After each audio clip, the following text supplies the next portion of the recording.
سالها پیش یه زن جوون با ناراحتی به یک مشاور مالی معروف به نام دیوید باخ مراجعه میکنه و با ناراحتی میگه که من هیچ وقت ثروتمند نخواهم شد و هیچ وقت طعم بازنشستگی رو نمیچشم.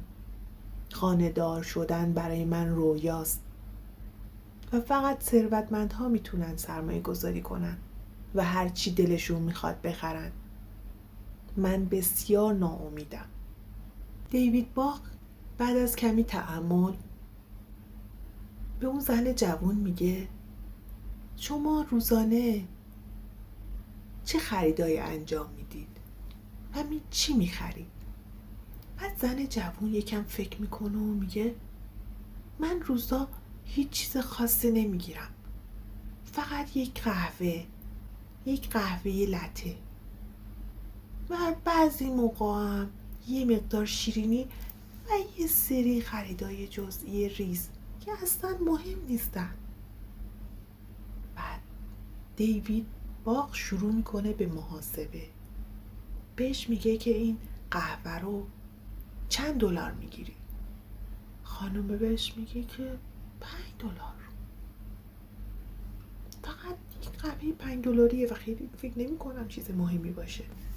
دیوید سریع ماشه حسابو میاره و اون خرید خیلی جزئی قهوه رو برای 1 ماه و حتی 1 سال حساب میکنه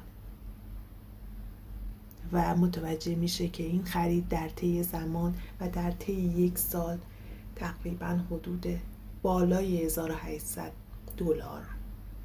برای این خانم آب میخورده و اون متوجه این نبوده.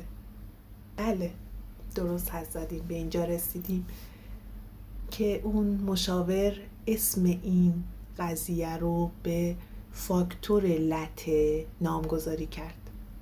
یعنی آدم ها برای اینکه بخوان یک خریدای جزئی داشته باشن متوجه هزینه های هنگفت در طول زمان و در طولانی مدت نیستن.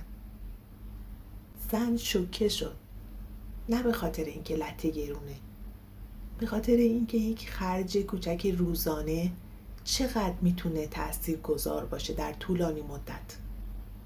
To make those rainbows in my mind. When I think of you sometime, I wanna spend some time with you. Just the two